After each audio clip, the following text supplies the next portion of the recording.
Good morning, students. So, today we are going to study our next chapter, that is the stone cutter.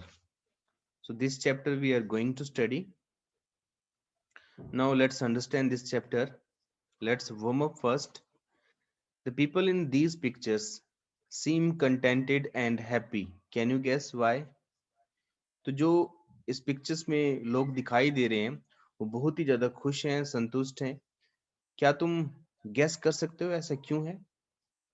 You can see the picture. A boy is going to school. Two children are standing with their parents. Three friends are talking to each other, and one girl is eating something. Are you happy with your home? Your parents, your friends, discuss with your partner and state one reason why you are happy. तो अपने एक reason देना है कि आप क्यों happy हो अपने घर पर, अपने पेरेंट्स के साथ, अपने फ्रेंड्स के साथ क्यों हैप्पी हो. You should try to reply. Okay. Now let's understand the chapter. It's a very interesting story about a stone cutter. Now let's understand.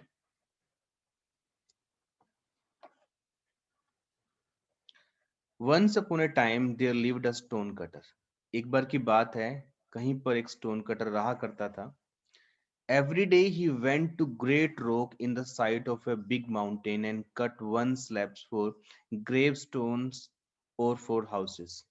और हर रोज वो क्या क्या करता था, एक बड़े से माउंटेन पे जाता था और एक बड़े से पत्थर के टुकड़े को काटता था. बेसिकली वो स्लेब्स काटता था, पीसेस काटता था ग्रेव स्टोन के लिए. ग्रेव यानी कि किसी की कब्र होती है, उसके स्टोन, उसके ऊपर जो स्टोन रखा जाता है वो पत्थर काटता था. या फिर हाउस जो बनते हैं, मकान जो बनते हैं, घर जो बनते हैं, उनके लिए वो पत्थर काटता था. He understood very well the kinds of stones needed for different purposes. तो डिफरेंट पर्पस जो होते थे उनके लिए वो डिफरेंट डिफरेंट तरह के स्टोन्स काटता था. And as he was a careful workman he had plenty of customers. और जैसे कि वो एक बहुत अच्छा केयरफुल, बहुत ही अच्छा एक वर्कमैन था, काम करने वाला था, स्टोन कटर था, तो उसके पास बहुत सारे कस्टमर थे. For a long time he was happy and contented and asked for nothing better than what he had. और बहुत समय तक वो बहुत खुश था, बहुत संतुष्ट था, परंतु उसने कभी भी जो उसके पास था उससे ज्यादा की उसने कभी भी कामना नहीं की, कभी भी कुछ ज्यादा नहीं रखना चाहा. Now in the mountain dwelt a spirit which appeared to men every now and then. और उस माउंटेन पर, उस पहाड़ पर एक स्पिरिट रहा करती थी, एक आत्मा रहा करती थी, जो जिसको लोगों ने अक्सर देखा था. And help them in many ways to become rich and prosperous. तो बहुत ही तरीकों से उस स्पिरिट ने लोगों की हेल्प की थी अमीर बनने में, समृद्ध बनने में. The stone cutter, however, had never seen this spirit and only shook his head with a unbelieving air when anyone spoke of it. परंतु कभी भी उस स्टोन कटर ने, जो वहां पे उस पहाड़ पर जाके स्टोन को काटा करता था, उस स्टोन कटर ने कभी भी उस स्पिरिट को नहीं देखा था. जब भी उसकी स्पिरिट की बात होती थी लोगों में, उससे उससे लोग पूछते थे तो वो मना करता था, वो ना करने में सिर हिलाता था. But A time would come when he would change his opinion. परंतु फिर उथर ने कहा कि, यानी कि लोगों ने कहा उसको कि एक समय ऐसा आएगा कि तुम अपनी ओपिनियन को चेंज करोगे. यानी कि अभी तुम कह रहे हो कि स्पिरिट नहीं होती, मैंने कभी भी स्पिरिट को नहीं देखा, एक समय ऐसा आएगा कि तुम भी इस बात पे बिलीव करोगे कि उस माउंटेन पर एक स्पिरिट है. One day the stone cutter carried a gravestone to the house of a rich man and saw all sort of beautiful things in the house. तो एक दिन क्या होता है, उस स्टोन कटर ने एक स्टोन को काटा, एक पत्थर को काटा एक रिच मैन के हाउस के लिए. और जब उसके घर पे गया वो स्टोन को देने के लिए, उसने बहुत सारी चीजें वहां पे जो उसके घर पे थी, अच्छी अच्छी सुंदर सुंदर, उसको देखा. और विच ही हैड नेवर ड्रीम्ड, ऐसी चीजें देखी उसने जिसने कभी उसके बारे में सपना भी नहीं लिया था, यानी कि सपने में भी नहीं देखी थी. Suddenly his daily work seemed to grow harder and heavier, and he said to himself, oh, if only I were a rich man, I could sleep in a bed. I could wait, please. I could sleep in a bed with the silken curtains and golden tassels. How happy I should be. तो जैसे उस अमीर व्यक्ति घर पे पहुंचता है, उसके घर पे बहुत अच्छी चीजें होती हैं, तो उनको देख के वो मोहित हो जाता है। वो कहता है कि काश मैं भी इसकी तरह अमीर होता।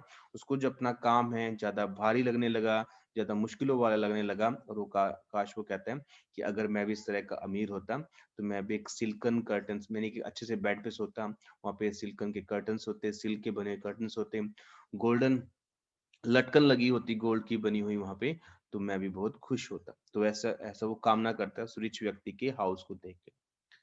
And a voice answered, your wish is heard, a rich man you shall B. तभी एक आवाज वहां पे उसको सुनाई देती है। वो कहते हैं कि तुम्हारी विश को सुन लिया गया है, तुम्हारी जो पुकार है, कामना है, उसको सुन लिया गया है। तुम जल्दी ही एक अमीर व्यक्ति बन जाओगे। At the sound of the voice, Stonecutter looked around. He could see nobody. जैसे उसने वो आवाज को सुना, तो उसने चारों तरफ देखा, परंतु उसने किसी को भी वहां पे नहीं पाया। उसने वो किसी को भी नहीं देख सका। He thought it was his fancy. उसने सोचा कि ये उसकी फैंसी है, कल्पना है, कोई इमेजिनेशन है। And picked up his tool and went home. और अपने सामान को उठाया और घर चला गया। For he did not feel inclined to work anymore that day. उस दिन उसने अपने काम में कोई इंटरेस्ट नहीं मिला उसको, यानी कि उसको अपना काम करने का दिल नहीं किया उसने, तो अपने घर चला गया। But when he reached the little house where he lived, he stood still with amazement, for in place of his wooden hut stood a stately palace filled with splendid furniture, and most splendid of all was the bed, in every respect like the one he had in envied. He was beside himself with joy, and his old life was soon forgotten. तो उसका अपने काम करने का मन नहीं किया, और जैसे ही वो अपने घर पे पहुंचा, तो अपने घर को देख के वो बिल्कुल आश्चर्यचकित हो जाता है कि जो उसकी लकड़ी की जो हट बनी हुई थी, झोपड़ी बनी हुई थी, वो एक आलीशान स्टेटली पैलेस में बदल जाती है। एक बहुत आलीशान महल बन जाता है। और उसके पास बहुत तरह के फर्नीचर होते हैं, और सबसे सुंदर फर्नीचर क्या होता है, उसका बेड होता है जिसपे वो सोता है। राइट। तो जो भी वो कामना करता है वो सब उसको मिल जाता है, और इस तरह वो अपनी पुरानी लाइफ को भूल जाता है वहां पे। तो अपनी नई लाइफ में वो खुश हो जाता है। It was now the beginning of summer. उस समय समर की बिगिनिंग थी। ईच डे सन ब्लेस्ड मोर फियर्सली। तो हर रोज जो सन की रेस थी बहुत ही ज्यादा तेजी से चमकती थी, धूप देती थी, रोशनी देती थी। One morning the heat was so great that the stone cutter could scarcely breathe, and determined he would stay indoors till the sunset. एक दिन बहुत ज्यादा धूप थी, और वो उस धूप को सहन नहीं कर पा रहा था, वो सांस भी मुश्किल से ले पा रहा था। तो उसने ये निश्चय किया कि जब तक सनसेट नहीं हो जाता, यानी कि सूर्य अस्त नहीं हो जाता, वो घर पर ही रहेगा। He was rather dull, for he had never learned how to amuse himself. वो बहुत ही ज्यादा डल हो गया था, यानी कि सुस्त हो गया था, क्योंकि उसने कभी भी इस चीज के मजे नहीं लिए थे, इंजॉय नहीं किया था कि कैसे इन चीजों को इंजॉय करते हैं। तो ऐसा उसने कभी नहीं किया था, उसने हमेशा मेहनत की थी, तो उसका नहीं पता था उसको इंजॉयमेंट का, लग्जरीज का। And was peeping through the closed blinds to see what was going on the street, when a little carriage passed by, drawn by servants dressed in blue and silver. तो उसने अपने जो window थी वहां से देखा कि बाहर क्या हो रहा है। तो बाहर देखा उसने, एक कैरेज जा रही है, एक रथ जा रहा है, जिसको कुछ सर्वेंट खींच रहे हैं, सर्वेंट उसको ले जा रहे हैं। उन्होंने ब्लू और सिल्वर कलर की ड्रेसेस पहनी हुई हैं। In the carriage sat a prince with a golden umbrella held over his head, had to protect him from the sun rays. उस कैरिज के अंदर, उस जो रथ था उसके अंदर एक प्रिंस बैठा हुआ है, एक राजकुमार बैठा हुआ है, और एक पर्सन उसके ऊपर एक छतरी लेके, अम्ब्रेला लेके खड़ा है, ताकि उसको सन की रेज से बचाया जा सके। Oh, if I were only a prince, said the stonecutter to himself as the carriage vanished around the corner. जैसे ही वो जो कैरिज थी वो चली जाती है वहां से, रथ चला जाता है, तो वो पालकी चली जाती है, तो वो कहते हैं काश मैं वो प्रिंस होता। Oh, if I were only a prince, I could go in such a carriage, and have a golden umbrella held over me. How happy I should be. तो ऐसी वो कामना करता है कि जिस तरह कि वो जो पालकी गई है, मैं भी उस पालकी में बैठता, मैं भी एक राजकुमार होता, और मेरे ऊपर भी कोई अम्ब्रेला लेके ऐसे खड़ा रहता, मुझे धूप से बचाता। And a prince he was, और तभी वो एक प्रिंस बन जाता है. Before his carriage road one company for man and another behind it. उसकी जो कैरिज होता है उसके पीछे आगे एक कंपनी होती है, यानी कंपनी मतलब कुछ लोगों का ग्रुप होता है, जैसे आप पिक्चर में देख सकते हो. तो बिहाइंड भी कंपनी होती है. Servants dress in scarlet and gold bore him along. तो उसने स्कारलोट यानी कि लाल रंग के और गोल्डन रंग के कपड़े पहने होते हैं. And coveted umbrella held over his head. और तो उसने उसके ऊपर अम्ब्रेला किया होता है उसको धूप से बचाने के लिए. He had everything his heart desired yet it was not enough. उसके पास सब कुछ था, सब कुछ मिल जाता है जो उसके हार्ट ने डिजायर की होती है, परंतु ये सब कुछ उसके लिए इनफ नहीं होता, काफी नहीं होता. He still looked around for something to wish for, and when he saw that in spite of the water he poured on the grass the rays of the sun scorched it, and that in spite of the umbrella held over his head each day his face grew browner and browner. He cried in anger, the sun is mightier than I. Oh, if I were only the sun. तो जब उसको वो पालकी मिल जाती है, कुछ नौकर भी मिल जाते हैं, तो वो देखता है कि अब मुझे क्या चाहिए. वो देखता है कि आसपास जो उसके घास है, उसको पानी दिया गया था, उसके बाद भी वो धूप के कारण उसको वो झुलस जाता है. वो घास जो होता है वो जल जाता है, झुलस जाता है धूप के कारण. और जो उसकी स्किन है वो भी धूप के कारण, सन की रोशनी के कारण और ज्यादा ब्राउन हो जाती है. तो वो गुस्से से चिल्लाता है कि जो सन है, जो सूरज है, मुझसे भी ताकतवर है, मुझसे भी ज्यादा स्ट्रोंग है. तो फिर वो कामना करता है कि काश मैं एक सन होता, सूरज होता. And the mountain spirit answered, your wish is heard, the sun you shall be. तो माउंटेन की जो स्पिरिट होती है वो कहती है कि तुम्हारी जो विश है उसको सुन लिया गया है, अब तुम जल्दी ही एक सन बन जाओगे. द सन ही वॉज, वो सन बन जाता है, सूरज बन जाता है. He felt himself proud in his glory, वो अपने आप पे प्राउड फील करता है. He showed his beams above and below on the earth and heaven. He burnt up the grass in the fields and scorched the face of the princess as well as the poor folk. तो वो क्या करता है, जब वो सन बन जाता है वो सबको जलाने की कोशिश करता है, वो घास को जला देता है, झुलसा देता है. प्रिंस जो होते हैं उनको झुलसा देता है, उनकी उनको और ब्राउन कर देता है. जो पुअर पीपल होते हैं, लोग होते हैं, फोक होते हैं, उनको अपनी रोशनी के कारण जलाने की कोशिश करता है. But in a short time he began to grow tired of his might. पर थोड़े समय में अपनी ताकत से बोर हो जाता है, टायर्ड हो जाता है. For there seem nothing left for him to do. देखते हैं कुछ करने के लिए है ही नहीं है. Discontent once more filled his soul. उसके साउल के अंदर डिसकंटेंट आ जाती है, असंतुष्टि आ जाती है. When A cloud covered his face. जब एक क्लाउड उसके सामने आ जाता है तो वो देखता है कि क्लाउड ने उसके फेस को कवर कर लिया है, ढक लिया है. And hid the earth from him. He cried in his anger. तो वो एंगर में चिल्लाता है, गुस्से में चिल्लाता है कि एक बादल ने उसके वो ढक लिया है, अर्थ को बचा लिया उसे. Does the cloud hold captive my rays and is it the mightier than I. Oh I wish that I was a cloud and mightier than any. तो वो कामना करता है कि क्लाउड जो सन से भी ज्यादा स्ट्रोंग है, इसने अर्थ को बचा लिया है, मेरी रोशनी को कैप्टिव कर लिया है, कैद कर लिया है. वो कहता है कि काश मैं एक क्लाउड होता, एक बादल होता. तो तभी and the mountain spirit answer, you wish is heard, a cloud you shall B. तभी वो माउंटेन स्पिरिट आंसर करती है कि तुम्हारी विश को सुन लिया गया है, तुम एक क्लाउड बन जाओगे. Some difficult words are written here, let's understand them. Dwell means lived यानी कि रहना. फैंसी मींस इमेजिनेशन यानी कि कल्पना. स्टेटली मींस मैग्निफिसेंट यानी कि शानदार. Envied means long to possess something यानी किसी की कामना करना, डिजायर करना. coveted means strongly desired यानी कि किसी की कामना हुई जो, that is called strongly desired. Discontent means dissatisfied, असंतुष्ट. Right, so these were the difficult words. And a cloud he was, और उसके बाद जब वो कामना करता है कि मैं क्लाउड बन जाऊं तो क्लाउड बन जाता है. He lay between the sun and the earth. वह सन और अर्थ के बीच में आ जाता है. He caught the sun's beam and held them, and to his joy the earth grew green again and the flowers blossomed. तो उसके बाद वो क्या करता है, जब वो क्लाउड बन जाता है तो वो सन और अर्थ के बीच में आ जाता है और अर्थ को सन की रोशनी से ज्यादा झुलसा देने वाली जो रोशनी होती है उससे बचा लेता है. जो ग्रास होता है वो ज्यादा और ज्यादा ग्रीन होना शुरू हो जाते हैं, फ्लावर्स जो है ब्लूजम होना, खिलने स्टार्ट हो जाते हैं. But this was not enough for him. और वो इसके लिए इतना ही इनफ नहीं होता, काफी नहीं होता. For days and weeks he poured forth rain till the rivers overflooded their banks. and the crops of rice stood in water, and towns and villages were destroyed by the power of rain. Only the great rock on the mountain side remained unmoved. उसके बाद वो इतना ही enough नहीं करता, यानी कि सिर्फ पृथ्वी को बचाता ही नहीं है सन की रेस से, वो क्या करता है, बहुत तेजी से बरसात करते हैं वो बादल। तो उसके बाद इतनी बरसात करते हैं कि जितने रिवर सारे बिल्कुल भर नहीं जाती हैं, और खेतों में जो क्रॉप्स हैं वो डूब नहीं जाती, जो टाउन्स हैं विलेज हैं बिल्कुल तरह तबाह नहीं हो जाते।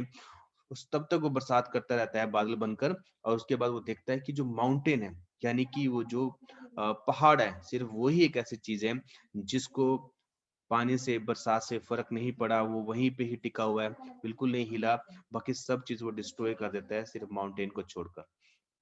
The cloud was amazed at the sight. He cried in wonder, "Is the rock then mightier than I? Oh, if I were only the rock!" तो फिर वो कामना करता है कि बादल से भी स्ट्रोंग क्या है, एक रोक है, एक पहाड़ है, एक चट्टान है जो बिल्कुल भी अपनी जगह से नहीं हिलती। तो वो सोचता है कि शायद ये जो रोक है, माउंटेन है, ये शायद जो बादल से ज्यादा स्ट्रोंग है। तो कामना करता है कि काश में माउंटेन होता, रोक होता। And the mountain spirit answered, "You wish is heard, the rock you shall be." तो माउंटेन स्पिरिट आंसर करती है कि हाँ, कि तुम अब रोक बन जाओगे, यानी कि पहाड़ बन जाओगे, चट्टान बन जाओगे। Next, and a rock he was, और अगले ही पल वो रॉक बन जाता है, पत्थर बन जाता है। ही ग्लोरिड इन हिज पावर, वो अपनी पावर को देख के खुश होता है। Proudly he stood, and neither the heat of the sun nor the force of the rain would move him, और ना ही उसको सन जो होता है वो अपनी हीट से कुछ नुकसान पहुंचा पाता है, ना ही रेन उसको नुकसान पहुंचा पाती है। वो बिल्कुल स्टिड रहता है, खड़ा रहता है। This is better than all, वो सोचता है कि हाँ, इस सब चीज से बेटर है, अब कोई मुझे परवाह नहीं है, मुझे कुछ भी और बदलने की जरूरत नहीं है। वो कहता है सबसे ठीक ये मुझे, मेरा ये माउंटेन बनना, ये रोक बनना है। He said to himself, but one day he heard a strange noise at his feet. परंतु एक दिन क्या होता है, वो अपने पैरों के पास एक स्ट्रेंज सी नॉइस सुनता है, आवाज उसको सुनाई देती है, शोर सुनाई देता है। When he looked down to see what it could be, अच्छा वो नीचे देखता है कि ये क्या है, क्या हो रहा है मेरे पैरों के पास। He saw a stone cutter driving tools into his surface, तो देखता है कि वहां पे मेरे पैरों में एक स्टोन कटर है। जब वो माउंटेन बन जाता है तो देखता है कि स्टोन कटर है और वो कुछ काट रहा है। Even as he looked he could feel himself tremble, and soon a great block broke off and fell to the ground. और जैसे वो देखता है कि वो देखता है अपने आप को कांप रहा है, और उसमें से एक स्टोन का टुकड़ा वो स्टोन कटर काट लेता है और वो धरती पे गिर जाता है। Then he cried in the wrath, in is a mere child of the earth mightier than a rock? Oh, if I were only a man! तो तब वो दोबारा कामना करता है कि एक चाइल्ड, एक बच्चा, एक इंसान, एक व्यक्ति इस रोग से भी ज्यादा स्ट्रोंग है, जो इस रोग को भी काट देता है, इस पत्थर को भी काट देता है। तो दोबारा वो कामना करता है कि काश में एक इंसान होता, एक व्यक्ति होता। And the mountain spirit answered, your wish is heard. उसके बाद वो माउंटेन स्पिरिट जो होती है वो आंसर करती है, वो कहती है कि हाँ, तुम्हारी विश को सुन लिया गया है, तुम्हारी बात को मान लिया गया है। The man once more you shall be, दोबारा तुम व्यक्ति बन जाओगे। And the man he was once again, and by the sweat of his brow he toiled again at his trade of stone cutting। तो वो दोबारा वो व्यक्ति बन जाता है, और दोबारा उसको पसीने आते हैं उसको आईब्रो पे, और वो दोबारा मेहनत करता है, टॉयल करता है। टॉयल मीन्स मेहनत करना, वर्क हार्ड करना। His bed was hard and his food scanty, but he had learned to be satisfied with it। उसका जो बेड था बहुत ही हार्ड था, लकड़ी का बना हुआ था, और जो फूड था बहुत ही कम था, परंतु उसके बाद वो सीख लेता है कि अपनी लाइफ में सेटिस्फाई होना ही रियल हैप्पीनेस है, यानी कि खुश रहना है तो अपने पास जो भी है उस चीज से सेटिस्फाइड हो। And did not long to be something और somebody एल्स, और कभी भी इस बात की कामना मत करो कि जो तुम नहीं हो कोई और हो, उसकी तरह बनने की कामना मत करो। जो तुम हो वही ठीक हो। and as he never asked for things he did not have or desired to be greater and mightier than other people. उसके बाद उसने कभी भी इस तरह की कामना नहीं की कि जो चीज उसके पास है उससे ज्यादा कुछ उसके पास हो या किससे ज्यादा वो माइटर हो, ताकतवर हो, ऐसा उसने कभी कामना नहीं की. He was happy at last, और बाद में बिल्कुल खुश हो जाता है या बिल्कुल हैप्पी होता है. And never again heard of the voice of the mountain spirit, और उसके बाद कभी भी उसने उस माउंटेन स्पिरिट को नहीं सुना. Right. Wrath means anger. Some difficult words are there. Wrath means क्या होता है, गुस्सा या anger. Toil means work hard, यानी कि मेहनत करना. Scanty means like very little. Inadequate means like बहुत ही कम होना, बहुत ही थोड़ा होना, अपर्याप्त होना. Right. So this is all about this story. Right. So dear students, this is a very interesting story. I hope you all have enjoyed it very well. So now I want to like discuss this chapter with you with the sense of the questioning. Okay, so now I will ask you